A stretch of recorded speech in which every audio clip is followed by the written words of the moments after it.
પછી તમારા મા બાપ ગમે તેવા હોય, તમારું હારું ગાતા હોય કે ના ગાતા હોય, તમારું હારું બોલતા હોય કે ના બોલતા હોય, પણ છતાંય તમે કદાચ પુરુષ તરીકે તમારું કર્તવ્ય મા બાપની સેવા કરવી અને એમનું ભરણ પોષણ કરવું એ તમારી જવાબદારી છે.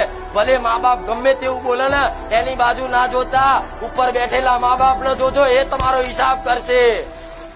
આ જમાનો આવો છે, તમને કોઈ જસ નહીં હાલે.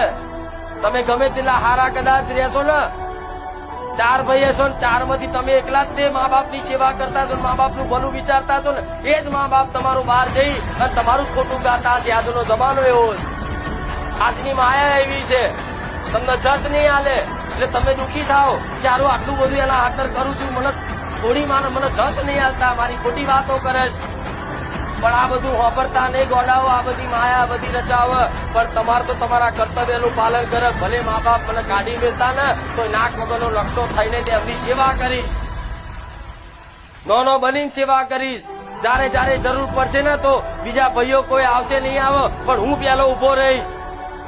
ભલે તમારા જોડે પૈસા ના હોય ને તો મારા જેવી માતાને પ્રાર્થના કરજો, તમારા બેંકના ખાતામાં ના નાખ્યા મને મેળવીને કહેજો. એ રીતે પરિવારનું ભરણ પોષણ કરવાનું એ તમારી જવાબદારી છે. વ્યક્તિગત જે માણસ પોતાનું નહીં પણ બીજાના માટે જીવતો હશે ને એના માટે ભગવાન માતાજીની કૃપા વિશેષ હોય. જે વ્યક્તિ પોતાનું વ્યક્તિગત નહીં પણ બીજાના માટે જે જીવતો હશે ને સમાજમાં, પરિવારમાં, એના દેવી શક્તિ ભગવાનની કૃપા થાય.